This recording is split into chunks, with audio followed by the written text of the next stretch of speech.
What's up, everyone? This is Dr. Tan from Season 9 of Alone. With me today is Karie Lee, Igor, and Benji, also cast members from the past Season 9 of Alone. If you haven't heard about the show, it is a survival show. We're going to run a promo real quick.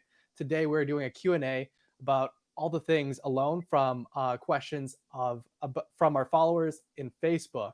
So stay tuned. We're going to show you what it's like to be a contestant on this crazy, crazy show. There goes our last connection to the outside world. Yes! Thank you, Mr. Squirrel. I got game. Oh no. There's a point for everybody at which you break.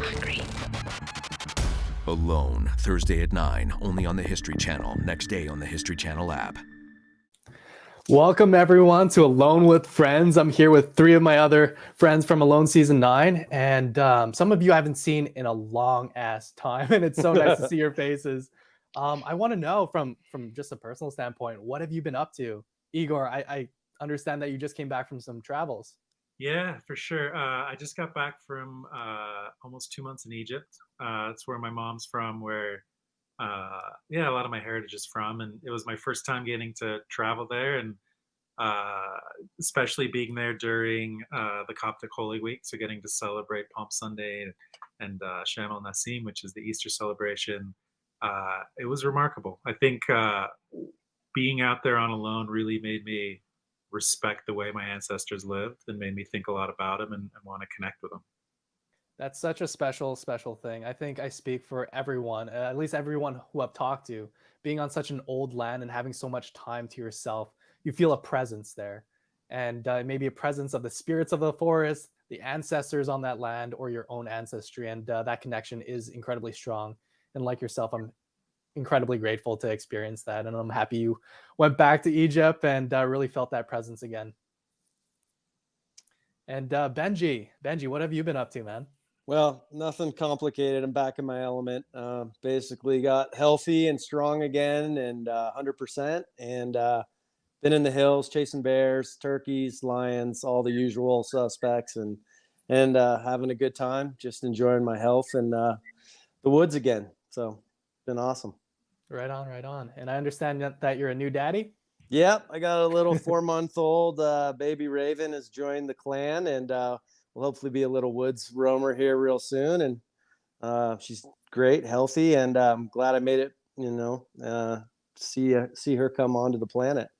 Yeah, I'm excited to see more pictures. Yeah, we'll get some going. I'm not gonna blow that up too hard though. For sure. And Karie, what have you been up to?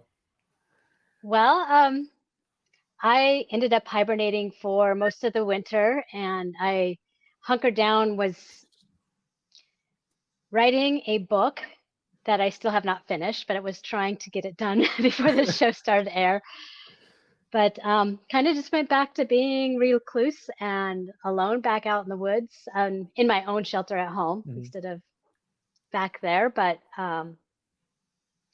just getting ready for the show to come through, to start. Amazing. I feel like all of us can write books of our own and endless stories. So I'm super excited to see what content you put out. And if we can get a reading, that'd be really cool. So right now we'll go into some of the questions. One of the first questions that we have is, how did you prepare for Alone? I'll start with Benji. The first thing I did, I guess, when I got officially signed on to this adventure was just start gorging on food like a bear. I knew that was going to be my biggest struggle. I lose weight like crazy. I can't gain weight. I've always struggled with that. And then I started working on just ways to also, pass time and be present in my space. So I started doing this Qigong practice again and more yoga and less physical stuff so that my metabolism would slow down more and my weight would come easier, and just kind of settle into shooting the bow and slowing down and getting bigger. That was it. Right on.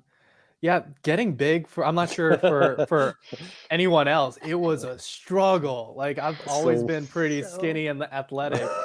And I remember hard. like brutal.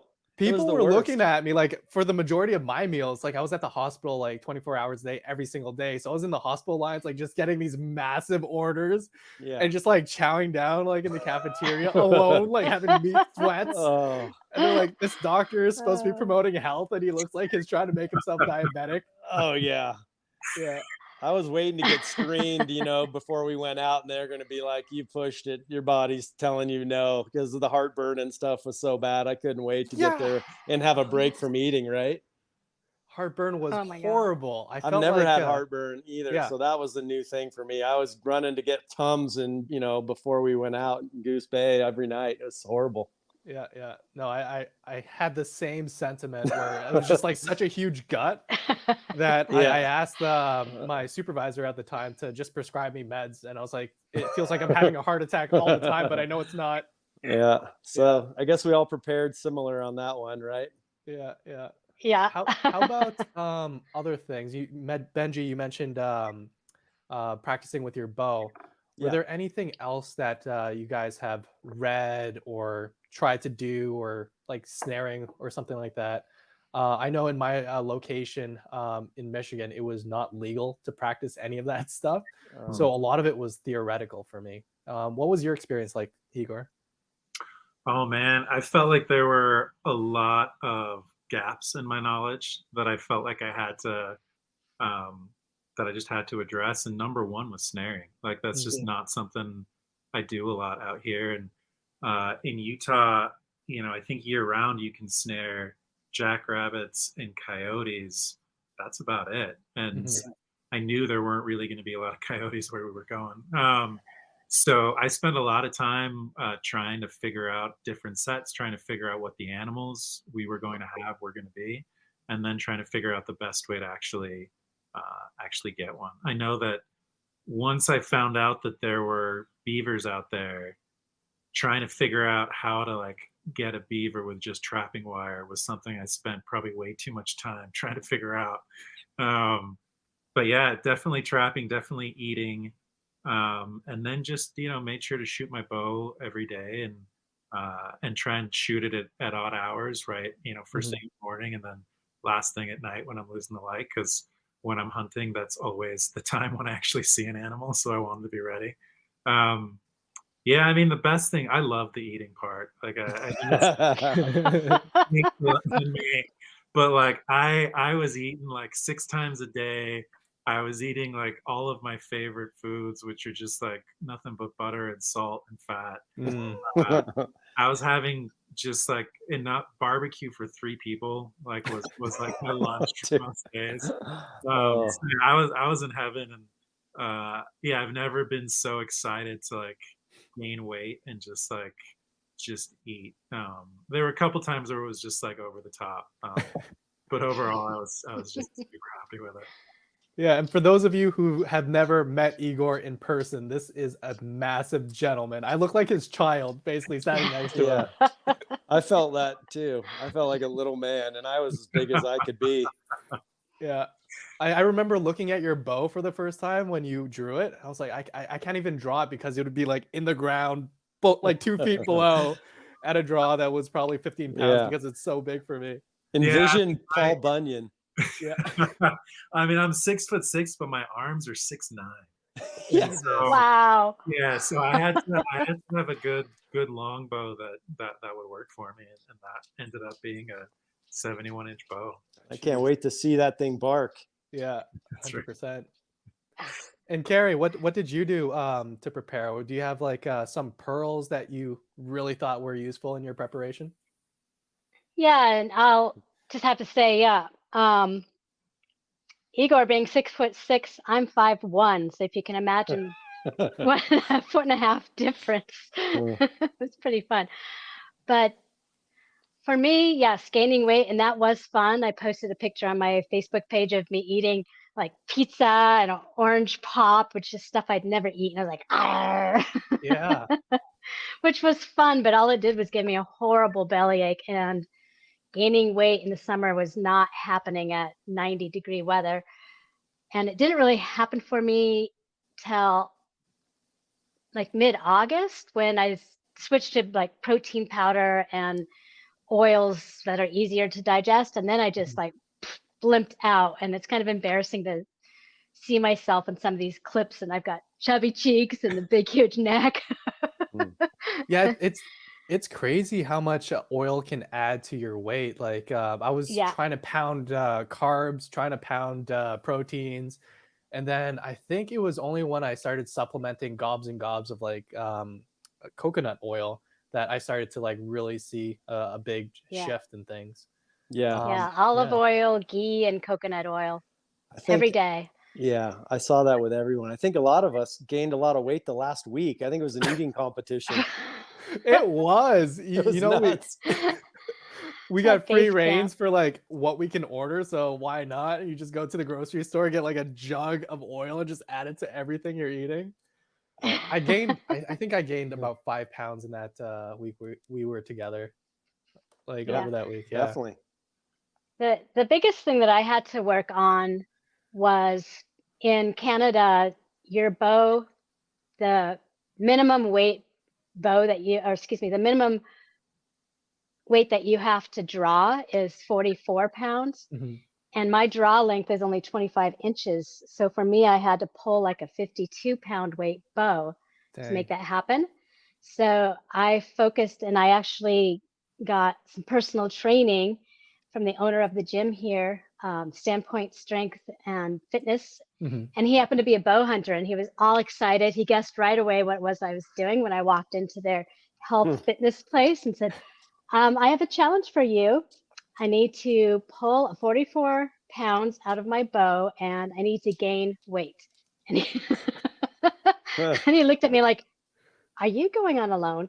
It's like, okay, I need you to sign an NDA form. But it was Nice. perfect because he knew exactly what muscles I needed to strengthen, Mhm. and just really knew exactly what I needed to do. And it was awesome. And I got the right bow, and I was able to get, by the time I got to base camp, I was able to pull 44 Mhm. pounds out of my 52-pound bow. Amazing. So Nice. that was my challenge. Yeah, it's something that I wish I emphasized more. Like I worked out every day, but like for 20, 30 minutes, a lot of it was body weight strengthening type of stuff. But from all that I've learned after being on the show in regards to the body composition you would want out there, in addition to fat, that extra protein, adding extra protein to your frame also helps with that Yeah. starvation phase too. Because I once messed you're, that up. yeah, me too. I think I it's a lost common thing. muscle. I Yeah. lost muscle going in, and that was a big mistake. I feel so much better now at like 205 muscular than 220 fat.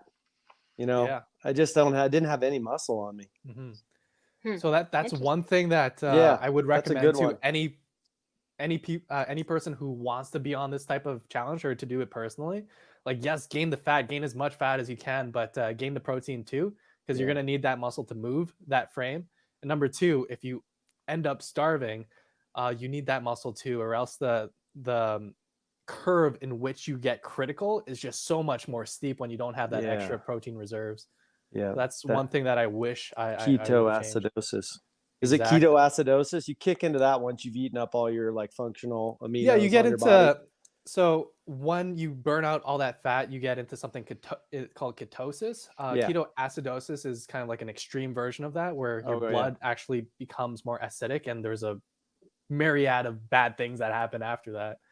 One of the things that I prepared for, since I was more confident on the medical side of things and maybe some of the more equipment, shelter building types of things, is I don't fish, I don't hunt frequently. Like in the past 7 years, I've been in the suburbs trying to learn how to save people, you know? So the best I had were little conservation areas where I would like look on a map. It's like, oh, people can't get here. I'd take a raft down there and practice my bushcraft skills and do a little fishing here and there. But I YouTube the heck out of like fly fishing. Like I think I binged like every single YouTube video on fly fishing and then hunting. And it just so happens one of my my fiance's uncle is a big bear hunter. So I was like, teach me everything you know. And then it was, there's a lot.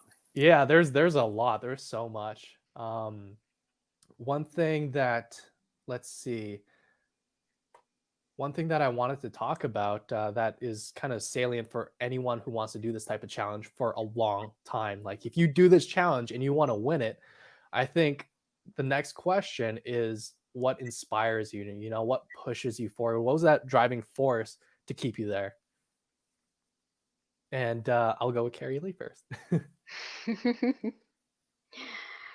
Well, I've been inspired to go on this show since I was 8 years old. So I had 50 years to prepare. Um, it's just something I've always been wanting to do, is to go out with nothing but my knife and survive. And so I always, throughout my life, picked up on any kind of little information that would feed that storyline of going out and doing your childhood dream. And I even remember when I was 40, like, I gotta do that. I just gotta take the summer off and quit my job for the summer. And we're gonna make it happen. We're gonna make it happen. But then it never does.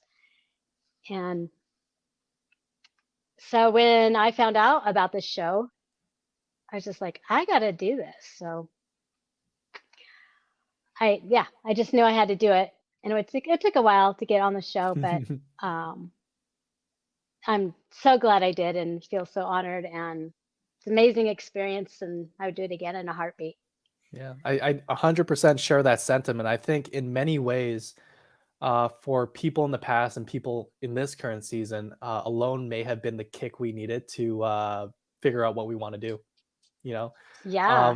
I'm a physician now, but I don't see myself being strapped to a hospital desk forever. You know, I do love helping people. I do love saving lives, but it doesn't get me any closer to the outdoors or the actual population that I want to help. You know, like I love contributing to indigenous communities, and to do that as a physician right now, it's just not financially feasible. You know, like I have American medical school debts to pay off, and the salary is just it makes it almost impossible to do on a realistic long-term basis.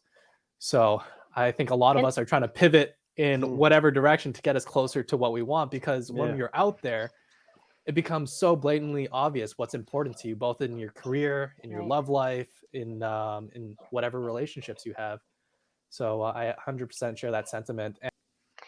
And I wanted to add to that, because you help people and you're a doctor in the medical field. And I also do help people in a healing practice.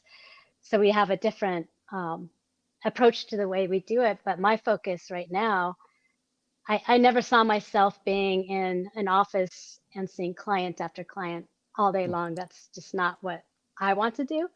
So I am focusing on taking my healing practice outside and doing it through classes and nature excursions. And I'm opening a wilderness school as part of that, of part of my new adventure of taking people out into the woods and sharing with them and helping them to get connected, and to be able to connect to the ancestors that we all felt while we were out there. Because I think that's just so important for people to connect with their primal self of who they really are, and really being able to find themselves of what it is you do want to do. Because it's when you have that quiet time and no distractions, where you can really sink into that.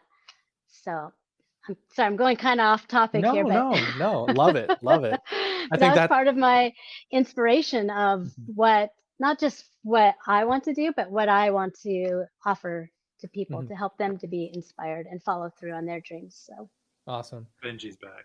I was Hey.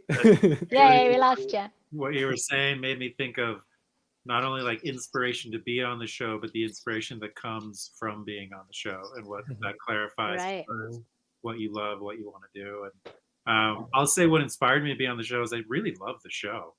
Like I was, I think I started watching it, I think maybe in the second season, and then went back and watched the first. And like, I don't watch reality TV. I don't watch a ton of TV, but like, there aren't any reality shows I like besides this one. And there was just something about, the fact that they're doing it themselves. They're kind of out there, they're filming their own experience. And there was just kind of something inspirational about the show, and I really loved it. And so applied to being on it. And yeah, was just excited to be part of kind of the community and to film my own experience and also get like a free, all expenses paid trip to Labrador. Like, Yeah, Right? absolutely. that was pretty great. And Benji, do you have something that inspired you to be on the show? He's off the show, Yeah. clearly. Awesome. We'll come back to it definitely. One of the things that is really really awesome is that we got to spend time together for a few days. I think it was like 10 days or something like that, and it was a little nerve wracking but fun at the same time. Can you recall some of your favorite moments, Gary, at base camp? Um, I'll say one of my favorites, which I alluded to earlier, was when production put on this huge game of how we were getting selected for our sites. It was this huge game of, well, it started, they lined us up from tall person to small person. So Igor was on one end and I was on the other and everybody was in between. Yeah. And they chose us to come out and play rock, paper, scissors. Yeah. Which was really funny, like looking up at him like, okay. But just that whole game of like, okay, now you get to choose a rock and then you get to pick a cupcake, and inside the cupcake you got to eat it. It was so scrumptious The cupcake. food was good. Not that we needed more fat and sugar, but inside had the name of our spot, and that was a lot of fun. I liked it. Yeah, yeah, definitely a play on emotions. You think when you get your number, it's like, okay, I'm like this number. You try to Lucky figure out number where it is, 7. and then they do it again, and then again, and then again, and you're like, okay, I have no expectation now. Benji, you got 2 8s, didn't you? I did. Yeah, I remember that. I was 8. I still have the rock with the 8 on it. It's pretty Nice. creepy. I saw it as an infinity sign. Yeah, I remember that. And Oh just man, like that's me. to like clarify for folks, like so they lined us up tallest to shortest. Karie Lee and I played rock paper scissors to see who went first. Just if anyone ever plays Karie Lee in rock paper scissors, know that she goes for rock very often. And then we picked rocks. The rocks had a number. We lined up by those numbers. Then we picked another set of rocks, and those rocks had numbers. We lined up by those numbers. And then we had to pick cupcakes, and inside the cupcake was a description of our site. And so I was like, honestly, one of those people who always wondered if the sites were randomly chosen or not. And it was super randomly chosen. Yeah, beyond a doubt. Beyond a doubt, it was super random. I'll say my favorite base camp moment was right before launch. A lot of us got super sick, just like really sick. And one of my favorite moments was actually with Benji, and I had, I had brought. Why am I blanking on the name of it right now? Benji, help me out. We were putting in our tea. Ginger? No, it wasn't ginger. It was the yarrow. No, it wasn't the yarrow. It's a mushroom from the birch tree. Oh, the chaga. Chaga. Thank you. Yeah. So I was just like, so I brought a bunch of chaga. Oh yeah, you brought that. That's right. Yeah, and like I was just like making tea, drinking it, chewing it, just like it was like my number one source of like hope that I was gonna get better before I got dropped off. And Benji, when you got really sick too, we started sharing it. Yeah. I remember just like there was like the last little bit they were just like, putting in our tea. And I remember just like looking at you like we gotta get better before. Oh my God, everybody did. I know Karie was sick too. I didn't even eat the last day before we left. I didn't feel good. I was like, I can't eat. I need my body to heal. I didn't eat for 24 hours before launch. Yeah, but there's something about that shared camaraderie. And oh yeah, that was awesome. Really sweet. I really appreciate you sharing that, by the way. Yeah. I didn't get any, but I'm just curious. Once you launched, how long were you sick when you were out there? Did it linger around for a while? I mean, maybe about a week, but it tapered off pretty quick. The first few days were rough, and then after that, it was getting better. And then I'd say after a week, I was completely fine. I was sick for 2 weeks. My first 2 weeks, I still had the flu out there. When oh,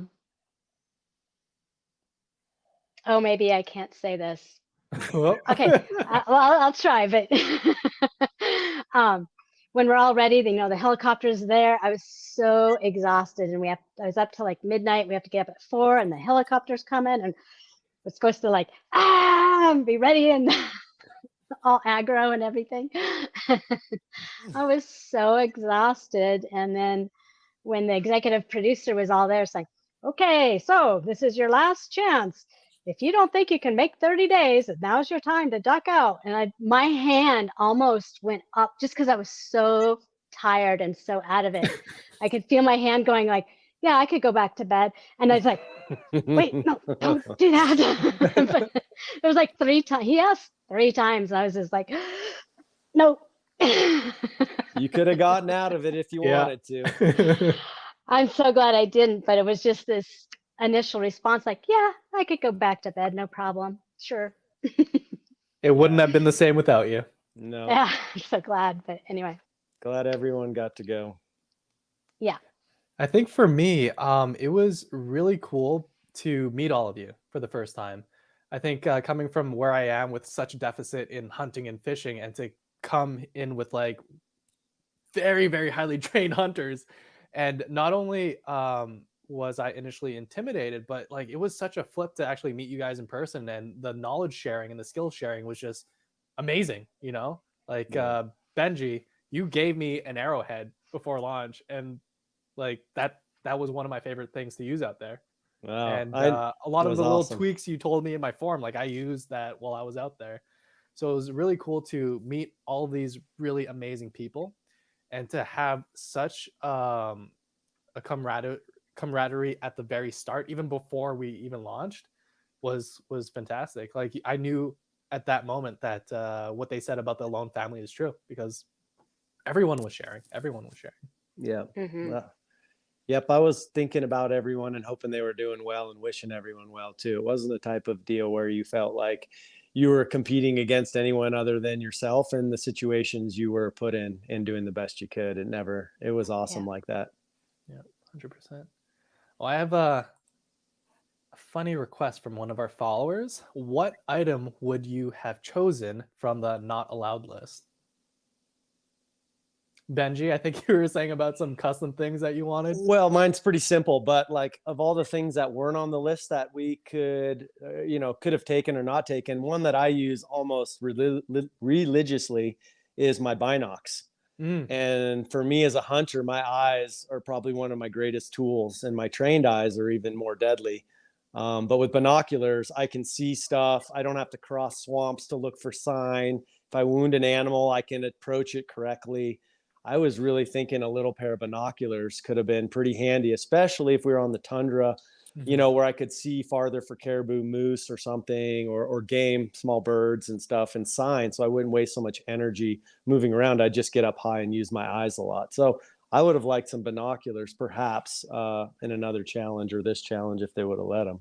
Well, that's a really good point.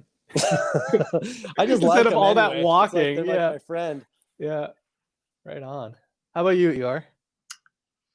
I'm not really sure. Nothing's jumping out to me.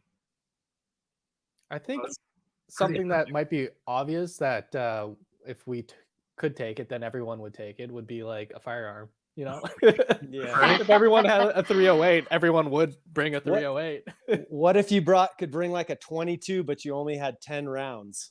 Oh shit, that would be something. Like, here's your 10 rounds, make them count. Or you get a bow with 9 reusable or a dozen reusable arrows, right? I would still take the bow. I'd love the bow. Oh, that would be such a good idea. Like 10 rounds. Yeah, but 22 long rifle or 22 mag, and here's your 10 rounds, make them count. Did you do a little 22 bird shot too? Yeah, that would be cool. That would be cool. So that would be on the not allowed list. For sure. Yeah. I mean, I wouldn't have minded bigger pot. That would have been nice. Oh god. That would have. Honestly, that was a pain. Yeah. We got pretty strict this season. Yeah, Yeah. it feels like in past seasons maybe it wasn't quite as strict, but they were super strict about the 64-ounce limit. Yeah. And yeah, I certainly wouldn't have mind because I know a lot of folks don't boil water on the show, Hmm. but there was so much muskrat sign that I just didn't want to chance it. Yeah. And so I boiled all my water. And, you know, boiling it 64 ounces at a time was a pain. And Yeah. having a I larger struggled. pot would have been awesome. Hmm. Yep. 100%. Yep. That's what people don't see a lot on the show. And I think that's a huge point is the amount of energy when you get back from being out in the hills and you get home after dark and then you got to go find your water, boil it, get a fire. You don't even go to bed some nights till after midnight or whatever. Yeah. So it was a lot of energy just keeping hydrated. Yeah. Right. Yeah. So one thing that I wish I had out there, specifically for shelter building stuff, is you know those space blankets. There's space blanket types that also have a tarp side to it too, and I just imagine like such a warmer shelter with that type of material integrated into my shelter, because that's what I use on a regular basis when I go out and do like military operations and stuff like that in the Arctic. That just adds so much temperature. And then I do share that that kind of annoyance with starting fires with whatever you have with you. One thing that I did see that was not alone based was guys that were doing like little log cabins and filling up the space with dirt and just doing top down fires, and that thing lasted like two days, which I've never done before. Have you ever seen that, Benji? I'm not exactly sure what you It's meant like there. What? you lay logs this way, Yeah. fill it with dirt in between, Yeah. The all do it night this fire. way. Yeah, all night fires. Yeah, we Those, did one of those at school. And yeah, it did. We tested it. It burned almost 24 hours, but I didn't use that either out there. yeah, it's just like if It it's was a in good your idea. shelter, it gets pretty smoky pretty fast, I imagine. Yeah, but it's a good one if you're doing like a lean-to or if you're outside and you just want to keep your cooking water structure alive. That all-night fire or one of those self-feeding fires would at least keep something going, but you always got that risk of it going out of control a little bit too. So Yeah. Right on. Next question. What did you learn from past seasons that you wanted to apply to your own strategy? Benji, have you? I'll jump right into that because I just, obviously I'm a big hunter and I just felt like a lot of people weren't really realizing that hunting for a while in the shows was going to be the game winner. And then when Jordan ended up sticking that moose and I saw him sitting fat and happy, I was like, I'm in. That's like what I do for a living. That's what I do every day. I'm like, I can get out there and do that. And then obviously everyone started picking up on the fact that if you weren't a great trapper or fisherman, one moose, one musk ox or whatever would put you dang close to seeing the end of this thing. So I just knew that it was just going to have to be a patience game and just go for the big win if you could endure it long enough. Yeah, I think like that was almost a pivotal moment in the series. Yeah. That was the first big game where people are like, "Oh, let's bring a bow now." And from what I've seen in previous seasons, there are some people that go really hard on their shelter at the very beginning, and some people who like do the hunting. I think one strategy that I implemented was doing a bit of both. So I was always in between. So I'd in the mornings warm up with some shelter building stuff, and then move on to hunting. That's and great. Yeah, That's a good idea. if you think about like just regular seasons and how the animals are reacting, let's say a squirrel, they're not building their winter shelter. Then they foraging their little nests, and then they're looking for food. So I just mimicked what I saw in nature and from what I've seen in previous seasons, because it would suck to build like a palace and just be like tanked, empty tank, can't do anything else, can't hunt, can't do anything. So that was the big balance that I was trying to play out there. It's a good strategy. Yeah. How about you, Karie? Yeah, that was the strategy I took as well. And I mean, I started with the shelter. And actually, I wanted to work on the shelter all the time because I was really got into it. But I had to balance myself, and I would do the same thing. I'd work on the shelter till noon, and then I'd go out and do my hunting, fishing, or trapping, or whatever it is I'm going to do. I'd go look for food. and spend the rest of my day that way. How about you, Igor? I think a lot about, like, I liked the way Clay like buried his berries in season 8. And just like in general, like the creative ways people think of food preservation, and the creativity that just goes into, if I do actually get some food, how can I keep it around, whether it's drying fish or burying berries or any of that stuff. And so that was just definitely something I thought about and learned from past seasons around what to do in different conditions. Yeah, for the most part, like a lot of this long-term preparation of animal products was completely new to me as well. So the things I did to prepare it for like the next time I needed it was completely new to me. So it's like, is this piece of meat thick enough, thin enough? Like, do I use hot smoke, cold smoke, and whatever? Yeah, it was really cool to read up on that type of stuff and to use it and to witness how long it stayed for. One thing I learned, and I really thought hard about it, was about bringing a pair of pink boxer shorts so that I could put my food and store it in the little thing there, like Clay did. Yeah. I thought really hard about that one. Who was the first person to do that? Was it Amos? I know someone. I think it was Amos. And okay. I think Clay bought a bigger and brighter pair after that. Yeah. I remember shopping for big boxers, and I was in Canada trying to look for it, and they only have like double XL. And I was like, this is bullshit, I went back to Michigan and got like a 6XL thing from like Target. I was like, yeah. Yeah. But I could wear it as like it was this big, like pretty much my whole torso. I bought 6XL and it fit me. You got some jogging pants. I know I saw you jogging on the opposite shore over there. Yeah. Awesome. What about quick one? What about like the nets and people losing fish in all these previous seasons? Did you guys, chew on that one as knowledgeable? Because I thought I'd go one way, and I'm not going to reveal anything, but I ended up, doing something different than I thought I would do with that whole strategy too.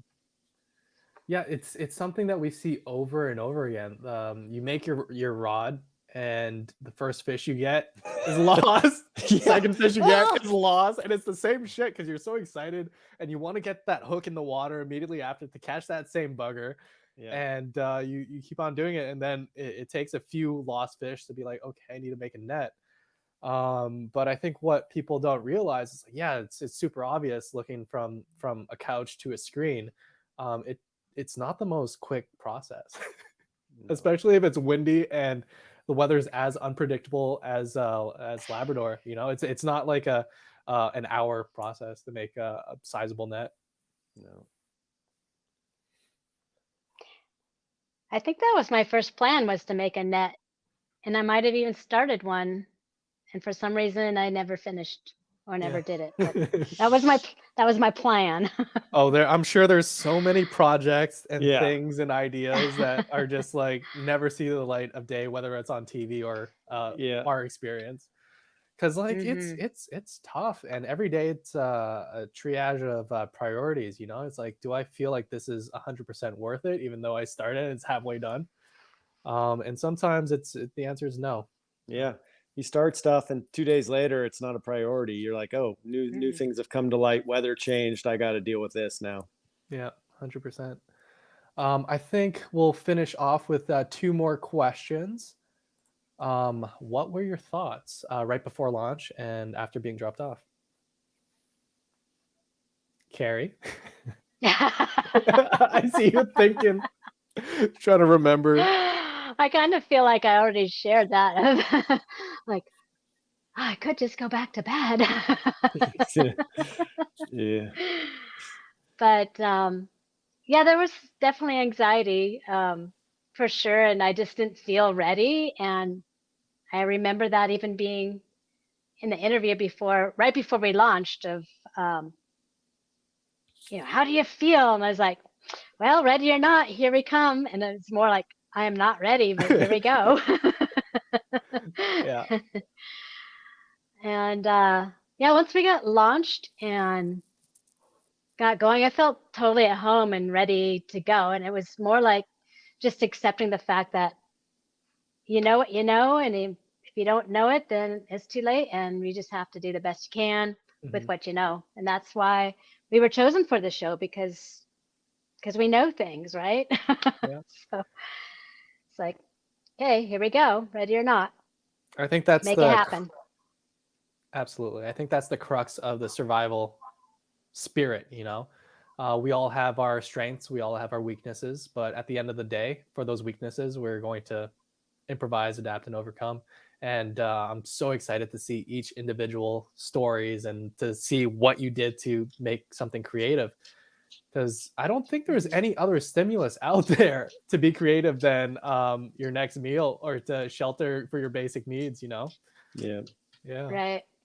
Igor, what was going through your head through the pre and post launch? So similar to Karie Lee, I was exhausted. Like, I don't think I slept very much the night before. I was super sick. So the pre-launch, I was just tired. But the moment I was in the helicopter and dropped off, I was just full of adrenaline and energy. And Yeah. I felt really good. I just felt welcomed and at home in the land in a lot of ways. So I just felt gratitude for being there, and it just felt really good when I was dropped off. Really grateful. Nice. How about you, Benji? Oh, wow. I mean, a lot of what you both have said. Just glad to be there and at the edge of the plank, so to speak, and ready to jump in. I was really excited, honestly, that morning. I remember just being stoked to be kind of left alone and not interrogated, and just the whole process of getting to be left alone was about done with, and I was sick of eating. I just I honestly was stoked not to eat. I got there and was like, yes, no more abundance of food. Honestly, I just tricked my mind into believing that was what I wanted. And I was stoked to start getting leaner. I was tired of being overweight, so that complex. And just when it got quiet, I was just so happy to not hear any noise or see any lights, and the beautiful darkness of the sky and the stars I remember vividly right now. And I was just super excited, Yeah, it's the mind game, especially during this whole process, that is incredibly fascinating to a lot of people. And I'm curious about how that changes throughout the season. And I'm so excited to invite a lot of you guys back to this series to see what kind of mind tricks you were playing on yourself or meditation you were doing out there. Because I know Igor is big into meditation. I am so excited to have you back and to run us through a lot of the different coping mechanisms and techniques you used out there, because I think a lot of people would benefit from it. From my standpoint, coming from someone who takes care of anxiety, depression, PTSD on a very regular basis, it was almost like a shotgun technique. I remember there's a psychiatrist and a behavioral therapist that we work with very closely in our clinic. So I'm just when I was there, just recalling all the things that she told the patients to do, and I was just doing all of it as much as possible, and figuring out my own ways to meditate, because there's a lot of different ways to meditate. But I think we lost Benji there. I think we did. Well, that's awesome. Thank you guys for joining me today, and I hope for many more. The show airs every Thursday at 9 p.m. Eastern Standard Time or 8 Central, only on the History Channel. You can also watch it on the Fridays on the History app. And with that, also know that whatever questions you want to ask to any of the contestants, know that you can ask them right here in the comments section, and we'll get to them as soon as we can. All right. Thanks, Benji. We're going to head out. Thanks, guys. Perfect timing. Perfect timing. Love you guys. It's so good to see you all. Great to see Yeah, you guys. I love you Thanks, too. Steve. See ya. Bye.